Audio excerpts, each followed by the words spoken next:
And I'm definitely going to have some denim questions. I've been watching some of these videos that you have on here. So, introduction first off, I'd like to welcome former NFL running back, one of the best running backs in college football history of Boston, finishing 5th all-time in most yards rushed in a single season, a Heisman finalist, a Parkland High School graduate, and now, most importantly, a local business owner in the Lehigh Valley. Andre Williams, thank you so much for taking some time out today to chat with us. Thank you so much for having me on the show, George. It is a pleasure. Did I miss anything there? I know that you're a guy who has his hands in a lot of stuff. I mean, how's it been for you opening up a business here in the Lehigh Valley? I mean, you did pick a kind of a tough time during COVID, but so far so good. I mean, honestly, I think that the times where there is a lot of chaos, a lot of dust in the air is the time where there is the most opportunity for those that can sense it. I use the Forrest Gump analogy. I love that movie, and I love the part of the movie when you know, Bubba and Forrest were gonna do Bubba Gump Shrimp.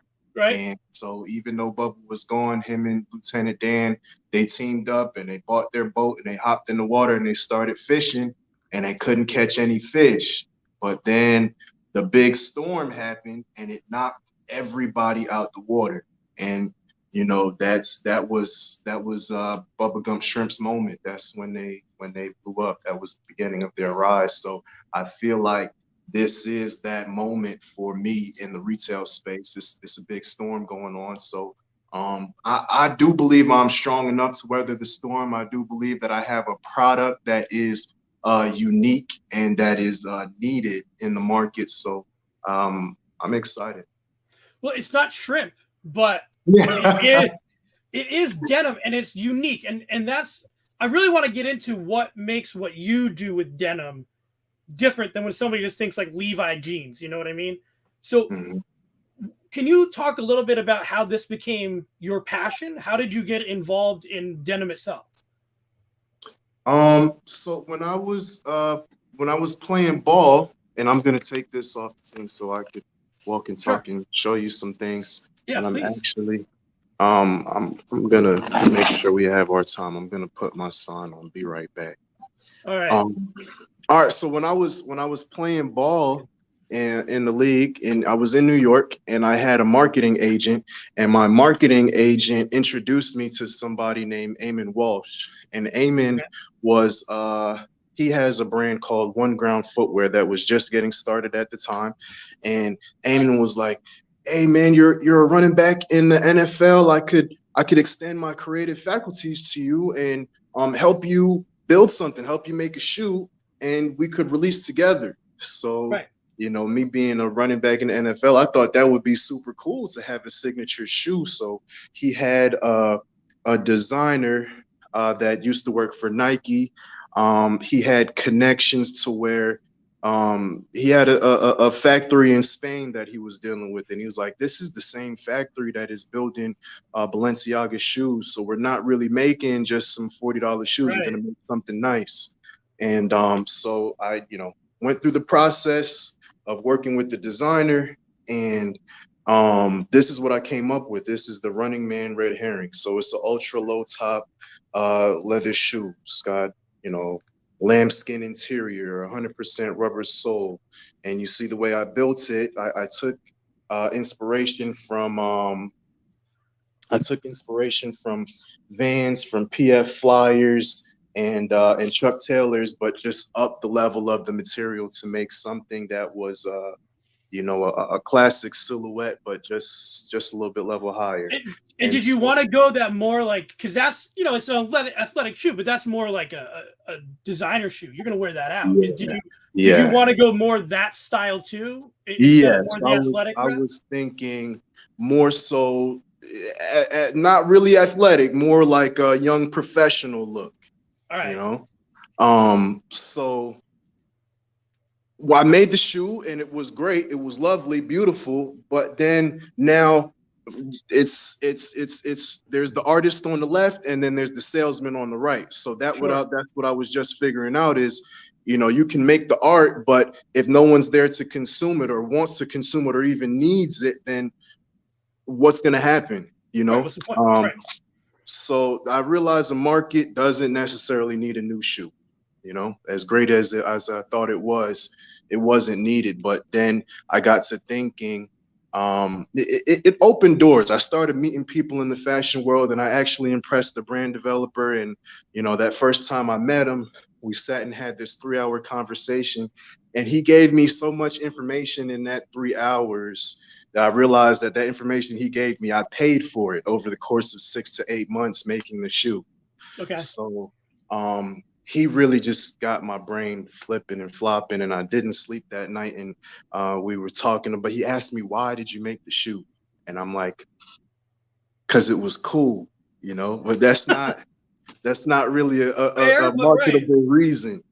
You Mm-hmm. know, so then I'm like, all right, I need a niche. I need a space that I can fill. And then I'm like, I don't wear jeans because there's no fit for me. I ripped my pants one too many times. I like to have a more slim fitting fit, but something that's got to fit my thighs. You know, I Okay. need an athletic fit. And you know, when I said that to the brand developer, he said, now you're onto something. You know, there is no real athletic fit. And this is somebody that's been in the industry for 30 years. He's made he's worked with any brand you can think of, you know. Polo, were you still playing at the time that you were having these types of meetings? Yeah, this Yeah, okay. was 2015. I made the shoe, and then 2016 is when I got into the denim. So that was right before my second year, or right after my second year. Somewhere it was the spring of 2016. So I was just about to start my third year when I got into the denim.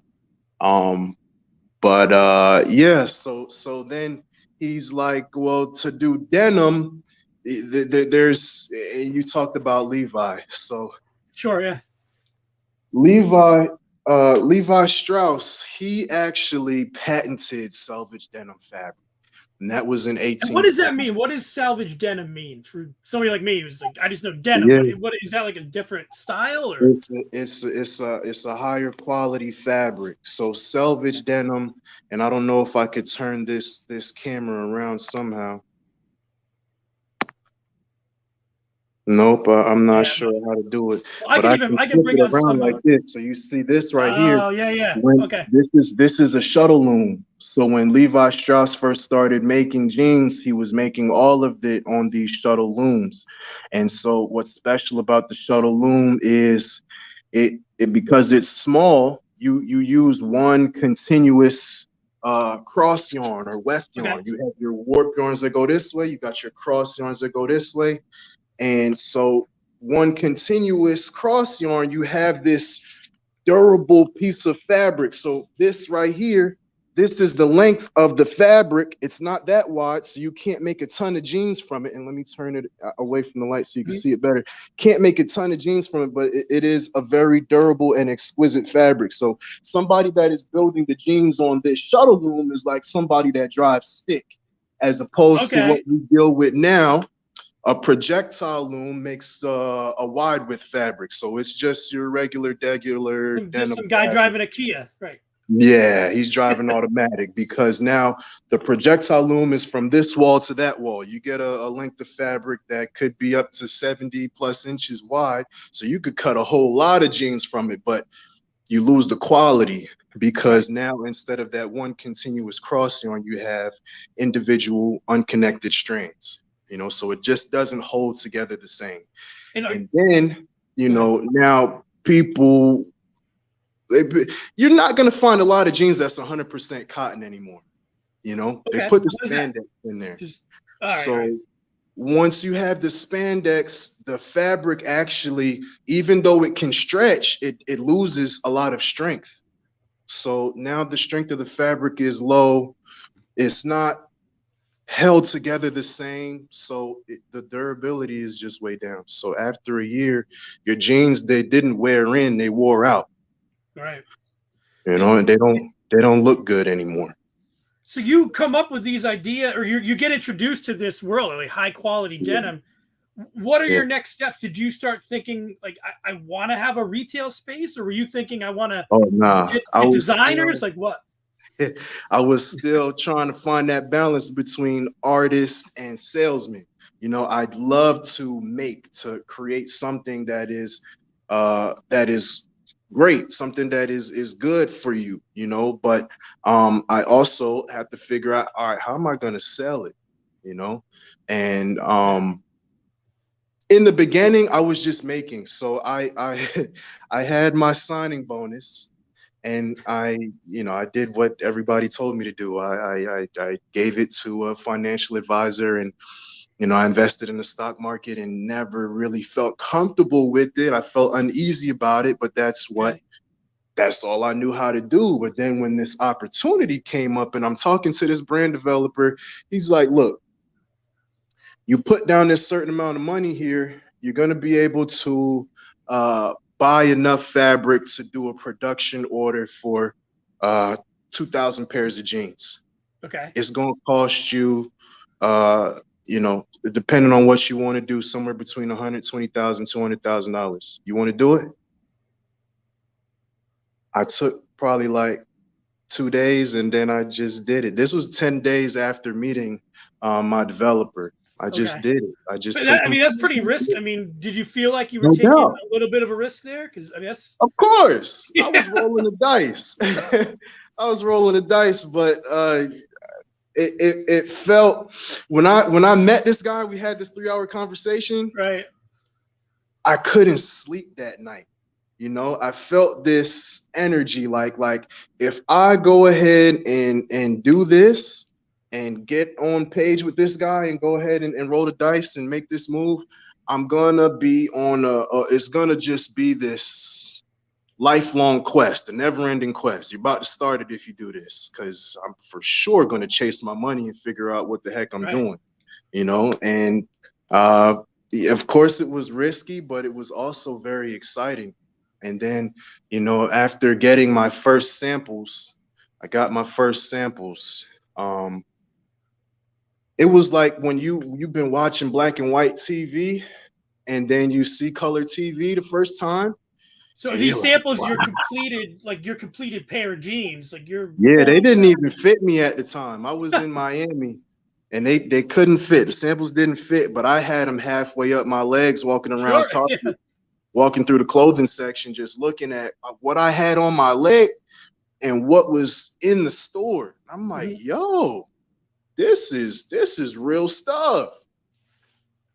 But I didn't even know at the time, I didn't know what I had. I just knew it looked good. But and it's still a long way to go from, even that far of getting those samples to where you are now, having that space. So what happens in those couple years? Clearly you liked what you had in your hands there. Yeah. Honestly, it was so when I started, that was 2016. We're in 2021 now. Yeah. It was 5 years of just guessing, hoping that at some point this was going to pan out. I had a whole lot of jeans, but I was also still playing football. Sure. Yeah. It's not like you're not busy. Yeah. You can't do business 100% and play football. Football in and of itself, they make sure that they take all your time. So, and there was nothing wrong with that. That's what, I was born to do that. I knew that I was going to go play professional, and well, it's a question I have for you. I read an interview. You're like, you knew in 8th grade, I'm playing D1. Did you have that same mentality when it comes to business? Like, if I'm going to do this, I'm not going to give it 10% or 99%. Yeah. I'm not a half stepper, man. I don't ever want to feel like I'm half stepping. Like I did something and just kind of just did it just to do it. I like to take things all the way. And so, it's not necessarily, I didn't know what was going to happen, but I knew, just like for me, the definition of an athlete, what does it mean that I'm an athlete? That if I work at something long enough, I'm going to get good at it. So I applied that same mentality to business. And my dad owns a business. He's a HVAC contractor, and that's what he's been doing since he came to this country when he was 20, from Jamaica. So I definitely I got that work ethic and the mentality that if I'm going to do something, I want to be the best at it. I don't want to compete with the little guy. I want to compete with the best of the best. So, and that says something to me, that you chose to have your business in your promenade. For anybody who doesn't know, you're at the Promenade Shops in Lehigh Valley. That says something. I'm sure you had the choice of places that you could go. You played in Boston. You said you're all over the country playing in the NFL. Why did you decide that the Lehigh Valley, the Promenade Shops, was the place that you wanted to set up? I think that I didn't necessarily make all the choices. I made decisions on what I thought I was going to do, but it really only worked out how and when God said that it was going to. So me even being back in Pennsylvania, I grew up in Jersey. I was playing football in New Jersey, got drafted to the Giants. They're based over there in East Rutherford. That's where the stadium is. I was right down the street. I was in Secaucus, 7 minutes away. So I thought that Jersey was my base because that's where football was. But I was going through this journey with football where God was really telling me, you had your time, man. You had your time. It was 2017. I had a wrist injury. We're playing against. I was with the Chargers at the time. We were playing against the Redskins.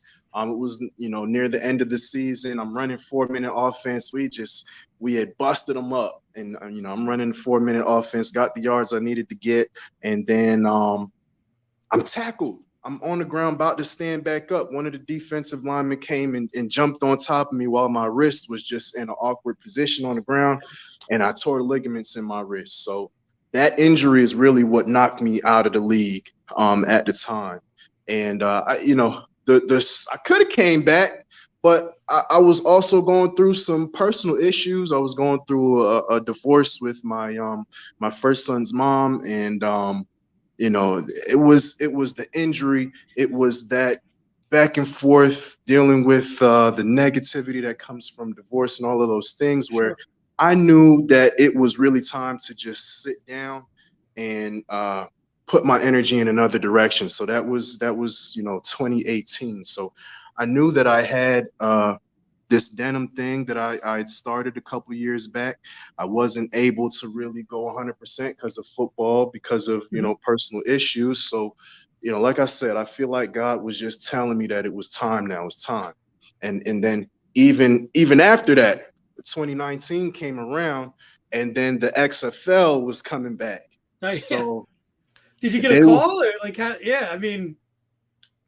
So I was in, like I said, I was in Jersey. I was in Secaucus. They had a tryout that was right down the street from me.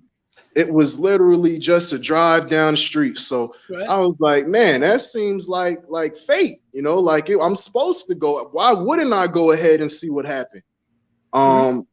So I went to the tryout. It was amazing. And I ended up getting drafted into that league. And we were playing with the Houston team. So that was my first time back from injury, playing on this team. And it was pretty good. It was all right. I've been through injury before. I know you don't get your whatever you injured. It never really comes back 100%. You kind of find a way around it. So, that's what I was doing. I was having a great time, and we were killing everybody. We were 5-0 in that league. And then the pandemic happened. And then the league is. Do you think you would still be hanging around there if the pandemic didn't shut it down? Probably. I mean, I can't really say. Yeah. I don't know. I just know that when I'm driving on the road, I put the gas to the floor and I just go until I have to turn. So that's really, that's what happened. The pandemic happened. And at the same time, I was still working on the other side with the denim because I was going the retail route first. So in 2019, I got into Liberty Fair Trade Show. So That's like a major trade show. I was sitting there with there was there was PRPS was there. A couple there was what was that one? Denham. That's Okay. another Selvedge Denim company. Um, there was a bunch of guys I was sitting next to that I was like, wow, I'm in And so is Liberty. that where like the stores come and check out the Yeah, brands if they want to the pick it, if they want buyers to will right? come and get all the new seasons that the brands are offering. So, it was my first time out there. Um, I didn't actually land anyone right away. And part of it was because the retail scene had already started doing what Yeah. it's doing, so the volume of buyers walking through there was very low. I did end up catching Dutille um, later on, and they picked my stuff up for the 2020 spring season. So March, Okay. my goods arrived up there, and so I was like, all right. So I made it into a store. I'm selling in Dutille. That's a nice denim boutique in Canada. I didn't land anybody in the U.S., but I'm like, all right, I got my foot in the door, and then the pandemic happened, so they Right. were shut down, and so November they start opening back up slowly. I'm moving, one piece a month, two pieces a month, but it wasn't really what they wanted. So they ended up sending my stuff back. The league ended up shutting down. And so now I found myself back at home in Jersey. And this is And in 2020, right? This is like a year or so ago, right? yeah, this Yeah. was not too long ago. Right. So 2019, we had the tryouts, the preseason, and then the season started in the late December, early Right. January of 2020. And everything was cool. I was, moving in Dutille, but then they were like, you're not really moving that much out of here, one piece, two piece. Maybe you want to think of something else. They were kind of telling me that they want to give my Sure. stuff back. They wasn't really trying to do it anymore. So, that was on the retail side, and then on football shut down. Found myself back at home in New Jersey, and I'm like, all right, What are we so. gonna do? Exactly. Football, it's now I tried to go back. I went back this time and the pandemic happened. So God, he shut that door. If it's not an Retail, injury, yeah. If it's not an injury, it's something else, right? exactly. And then with the on the clothing side, retail is saying no, we don't want it. So I'm like, all right, so maybe now it's time that I should just go ahead and really, really do it for myself. Maybe I should open up my own store, you know? So I started, and the last thing that happened was I had to sell my townhouse. That was really the last thing that I had to do to really be finished with the divorce was sell the Okay. house. Sure. Sure. So sold the house. I moved back to Pennsylvania. You know, my dad still lives out here, so he's All got right. a nice house on the hill, apartment in the basement. Me and my wife and my son. I'm remarried, so I really like to roll the dice. Sure. And so, Wish you all the we best. Right. yeah, I appreciate it, man. Oh, this is the right one, man. I've Just curious. we've known each other for going on 11 years now, All so right. definitely had to find wholeness and support for me to really be able to open up my creative side again. And once I was settled out here, I started doing a local campaign. So if you look on the wall, you see uh, it looks like it's supposed to be like an adult comic book. You know what I'm saying? So these are Yeah. just some canvas prints that I have, and they sort of tell a story. You know, on this side, I'm gonna Yeah. I show know where you. you took those too. Yeah. Yeah, so you can see local faces, local places. This is in Bethlehem. I actually went to Yep. school with Keely, and so It's right in the courtyard there. Yep. yeah. Girl meets guy, mingle, roll credits. You see, Yeah. pop It's a style, hotel, right? Yep. I can tell. hits, digits. Uh-huh. I know that carpet anywhere. Yeah.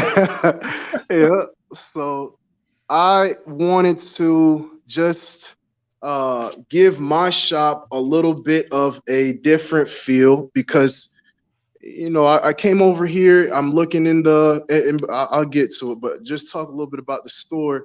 I want the store to really be like a museum to a certain extent. You know what I'm Okay. saying? Or where the person, they come in and they have to learn why they're gonna come and pay so much more for something that it looks like I'm getting across the street.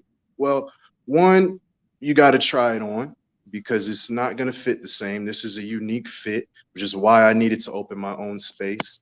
And then two, the fabric is very different. It doesn't behave the same. And you buy these, you're not going to have to buy them again next year. They're going to look better next year than they do right now. Yeah, I was watching a video, like you were saying, like it's different somewhat. Like, has it got a little bit more stretch, or It's got no stretch. okay, yeah, no stretch. Sorry. It's got no stretch, no spandex, but cotton, the yarn does stretch to a certain degree, just not the way that an elastic will. It'll contour. So I got these jeans on right here. The way it you see, it's just fitting my body. It looks like they're custom, but that's only because where the tension that I'm putting on the fabric here, they expand here, but then it takes some of that extra slack from somewhere else so that you actually get a contour effect, and the fabric is going to take your form over time.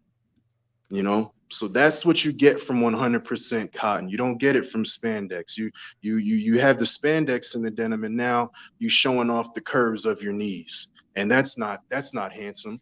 You need corners and creases and edges, and you get that when you keep it 100% cotton.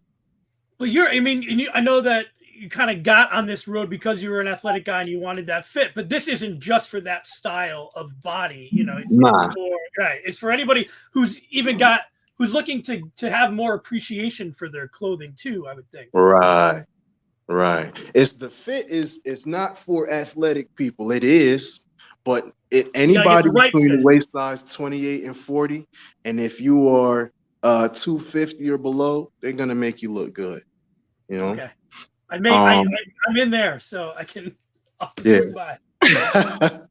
Yeah, please come and check it out.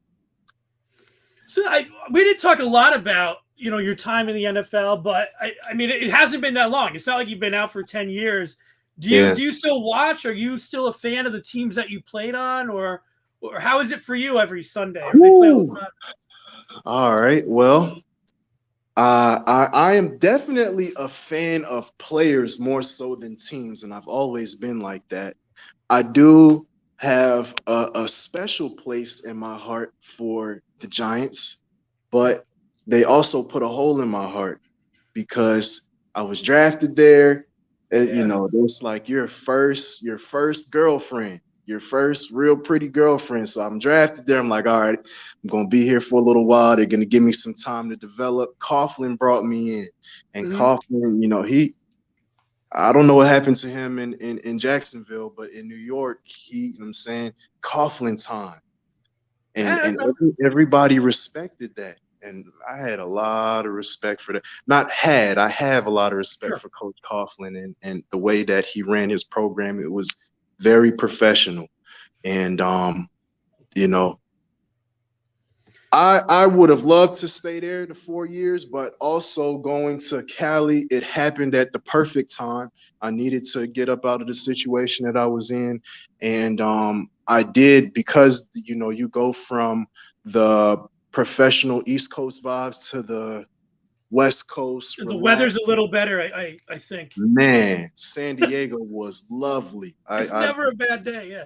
Yeah, I really enjoyed it. But just the West Coast and how they ran their program over there, and me being by myself, I had a lot of freedom, especially because I was playing over there with Melvin. Melvin was their first round running back, and they were much more focused on him that I had space to really develop my craft without the pressure of, oh man, like we're 7 and You don't have the whole weight something. on your shoulders, right? You could. Yo, they I mean, because there when you is. come Don't to get a me wrong. team, Yeah.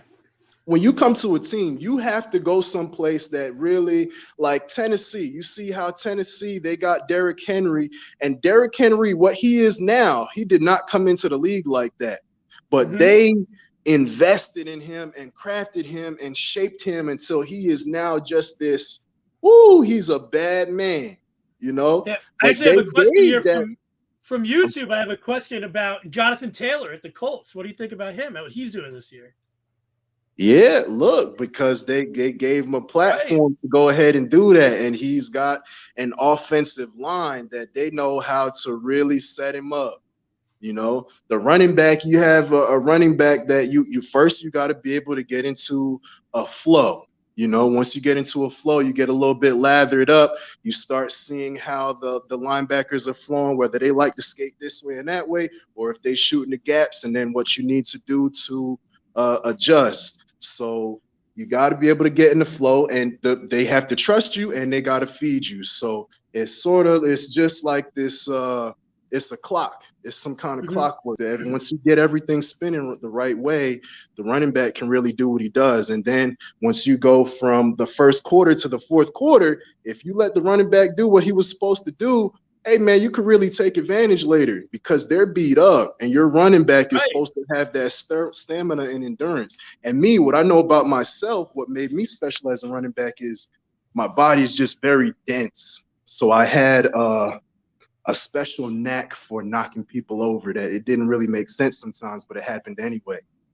You know? That works out. So do you have any like favorite NFL memories? I mean, were there any games that for you stand out or whatever? Like, I don't know. Is there anything that you look back on and you're like, no matter what, they can't take that away? That was a great time. I got a lot of memories, I guess. My first NFL start. I remember my first NFL start was against the Eagles in Philly. And that was the first time I realized how nasty these Eagles fans are, man. I'm sorry, I'm one too. I feel bad. I'm not that type of fan. Look, man, you guys sending your kids to the game to cuss people out. That's not good. It's rough. Yeah, but that was a good memory, that first start. And then I forget what part of the game it was, but I ran a power play to the right and the hole opened up and I just destroyed Malcolm Jenkins. I tore him up. My first 100-yard game was against the Titans in Tennessee. And it was a rainy game too. It wasn't raining, but the ground was wet and they had the grass field. So I had to put on the long cleats and I was so, uneasy. It was my first time putting on the long cleats for the season. I wear those claws and those are really good for turf. And that's what we played on. So I was like, dang, I got to change my cleats. I don't know what I'm going to do today. And it ended up being my best game. So a lot of things, man. My biggest knock coming out of college, I had a 2,100-yard season with 0 receiving yards. You know, they didn't throw the ball they didn't really throw the ball that much, but they definitely didn't throw it to me, you know. You're busy running it. Yeah, I was running it. So that was my biggest knock was I can't catch the ball, and I ended up having I had over 100 yards rushing that, and that ain't nothing crazy, but going from 0 to 121, catching the ball from Eli Manning my rookie season, I take pride in that too. So yeah, I mean, it's amazing just how many, and one thing I think is important. I don't know how much you think about it. You are again you're not out of the league that long. Mm-hmm. Do you think it's important to have kind of the mindset that you had? You talked about using your signing bonus to invest in your future. Do you think? I mean, I'm sure that there are players who don't do that. Do you think that that's an important thing to do? I mean, we've all heard stories of that not happening. So. I don't know. Is it something that you try to, if you talk to any young players, you're like, hey, man, take a second, talk to somebody? Yeah, see, I don't suggest that people do what I did because I didn't ask anybody any questions. Sure. I kind of And it hasn't been easy either. I mean, you're still grinding, No doubt. I'm grinding right now, but at this point, it looks good enough for people to say, damn, that thing might really be real. Because it is, but it was hard work. And not just that, it was suffer, struggle, and sacrifice too.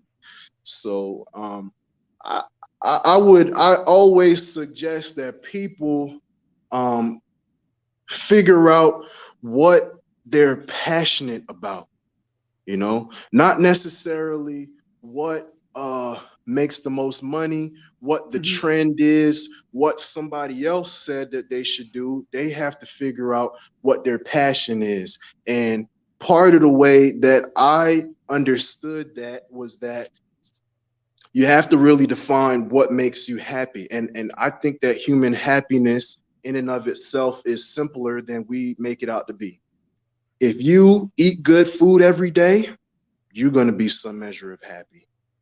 If you sleep comfortably at night, you're going to be some measure of happy. You get both of those things, you're doing all right. If you get to eat food every day with somebody that you love and care about, woo, you're going to be really happy. And if you get to sleep every night with somebody that you love and care about, you got the 4 pillars of happiness right there. You're going to be happy regardless of whatever else is going on in your life. I did figure that out because there was a time when I had a lot of money. I had a lot of money, but I wasn't happy. The money didn't make me happy because I had too much going on. You know what I'm saying? Absolutely. So I realized what happiness was for me. And then once I realized that what I was happy, then I got bored. In my moment of boredom, I got creative. And then I figured out what my passion was, what I really like to do. And it's really beyond clothes, but clothes they're significant, The first thing that we decided to do when we ate the fruit of knowledge and evil was to go put on some clothes.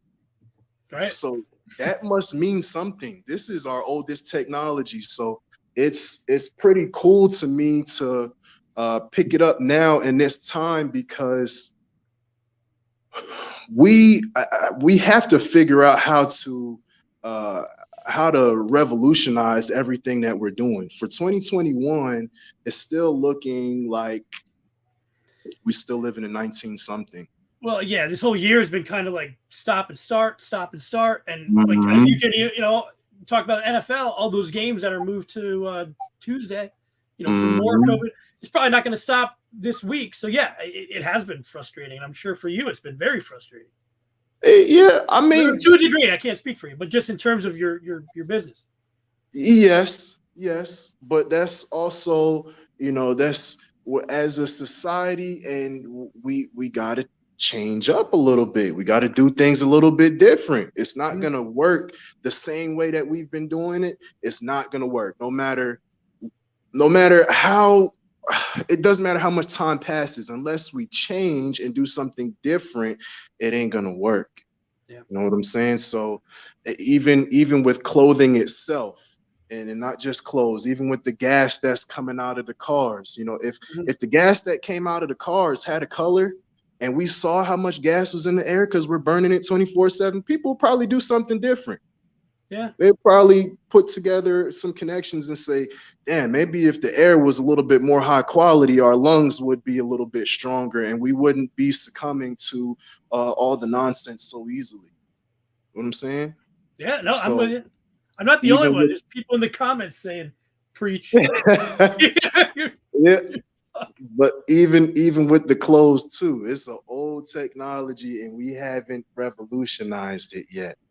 I'm looking at these things on the internet, just like new technologies, even with the battery cars. I'm waiting for the battery that ain't going to take me, 300 miles before the next charge. What about 100,000 miles before the next charge? Yeah. Even cell phone batteries too. Like they're talking about when's the one that comes out that you don't need to charge for a week. That's going to happen. That's why I refuse to pay over $1,000 for a phone, because it's the same phone that I was buying 5 years ago. So why would I pay more for it? When they start shooting out holograms, I'll think about $1,500. You're probably not. Yeah, you're probably not that far off. You're probably holograms. It's probably on one of them. Yeah, we need to get there though. We need to get there, and just like the clothing too, we got to get to a point where we say our clothes are not something that we just pick up. We like it for the moment, and then we throw it away. Because one, there is no infrastructure to recycle those fibers that we throw away. And then two, it takes a whole lot of energy, manpower, water, electricity, resources to create those clothes, you know? So if we understand that, we should be okay with paying a little bit more for some clothes that are going to go last longer, and they're going to do less damage when we actually make them. And they have something to them. I don't know. Like when I buy a pair of jeans from you, which I will, this is something to talk about as well. You know, it's something to be kind of proud of. Yes, absolutely. And that's what I learned when I got into the Selvedge denim too, is that there is for sure a denim community, and those guys they're a group of artists in and of themselves. Sometimes they take things a little bit too far, but I do respect the artistry to it and what they taught me about these jeans. Like the pair that I'm wearing, I'm gonna fade these out. These are the Tom Raws, you see? So what I'm waiting for, these lines here, these things, they call them whiskers. I'm waiting. Look at my back pocket. You see where my notebook is? Yeah, I see it. You see that outline? Yep. I want that light blue to start appearing back here in the honeycombs. And that just takes time, right? It takes time. It takes time. And you have to take care of it a certain way. You got to wash it a certain way. You got to avoid the spin cycle, you know, and let those. It's almost like a baseball mitt, you know? It's like you got to work that in. Right? Yeah. Different, denim and leather are the two special materials that change over time like that. They really absorb that beating. So let's talk a little bit as we get to it here. I'm just bringing up your website. Is there anything you want to talk about? Like it's Christmas season, obviously. If people haven't been able to check you guys out yet, please visit Promenade Shops in Center Valley. But I mean, is there anything going on that you want to talk about as you finish up the holiday season here and head into the new year? Right. So our in-store offer, I have a putt game that my father-in-law gave me. All right. Here it is right here. See? That's the hole. Oh, you're going to come back? All right, go ahead. Okay. So the putt game, this is the in-store offer that you get, right? You got to hit it from there to the carpet. Here's the carpet, so you can see the hole down there.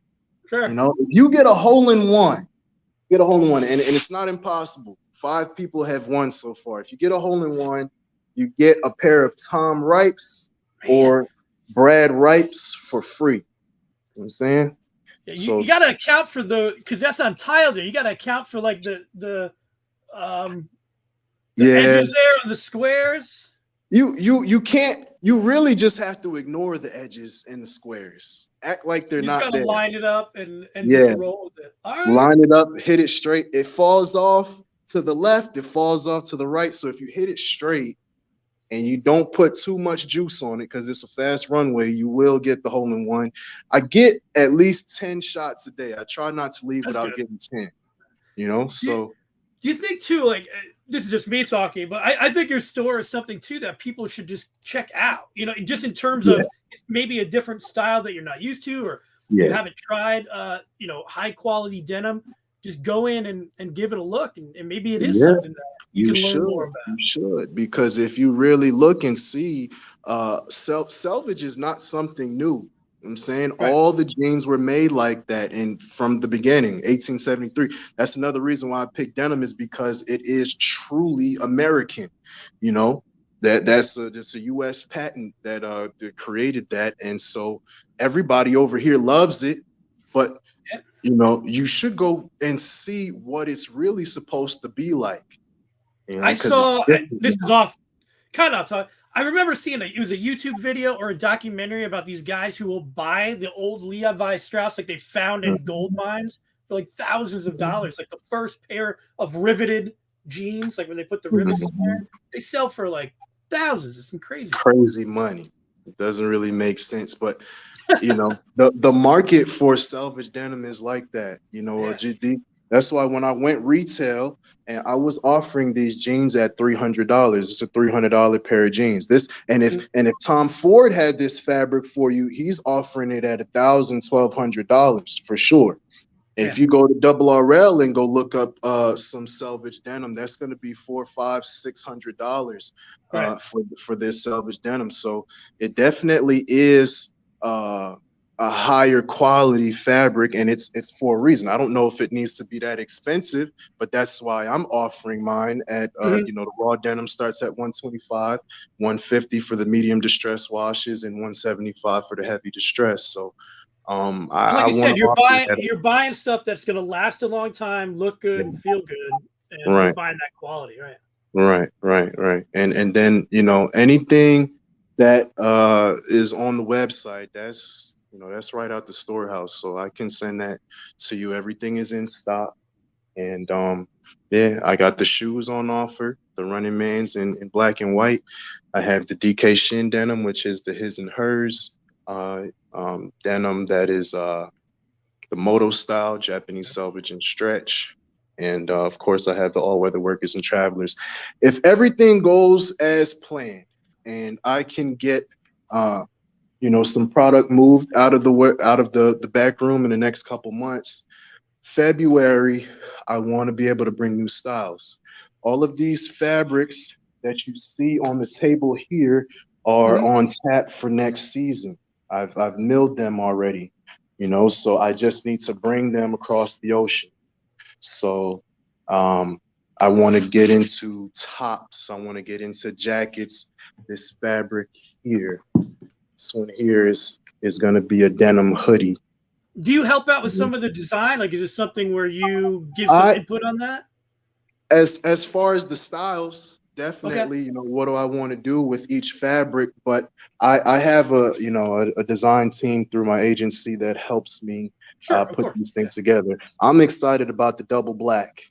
I want to bring the double black. So, I need the Valley to come stand up and get these things so we can bring some new stuff. I also have some flannel too. I'm saying I have some flannel too. That's so I'm connected through my agency to all of the mills out in Japan. So if you want to get great fabric, you're gonna go to Japan or you're gonna go to Italy to get it. I'm connected to where I'm the flannel that I want to bring. These are the same patterns that are being offered to Burberry. That same level of fabric. But like I said, I want to be able to offer it at my price, and do it in a way that is just a little bit different. So and local, and like you said, like the Lehigh Valley should come out. We got, it's great to celebrate somebody who's had so much success and is bringing that back, and is saying, hey, I'm going to put my stamp on this area and take a run at it. It's awesome. I appreciate it. So listen, Andre, thank you for I took up like an hour of your day. I appreciate that. I know you're a busy guy. We had a bunch of people watching. Wait, I had one. I just want to bring this up. I don't know if you'll know this. This guy, Brian, who I know, he said he thinks he played with his cousin, Hynoski. Yeah. Henry Hynoski. I definitely played with him. That was my rookie season, man. That's fantastic. He married a beautiful girl and built a big house and settled somewhere in New Jersey. I hope he's doing good. Well, we'll pass that along. That's great. So, Andre, again, seriously, thank you so much for taking some time off today. We're going to put this up as a podcast as well. And thank you, everybody who watched. And be sure to head out to Selvedge Denim. It's at the Promenade Shops in Center Valley. I did put the website in the comments, and it's been going on the bottom here if you want to get more information on their Instagram to check it out. So awesome. Hey, Andre, sit tight for a second. I'm going to end the stream. Thank you, everybody, for watching, and we'll check in again. But, hey, happy holidays, and thank you so much. Happy holidays, George. Thank you so much for having me on.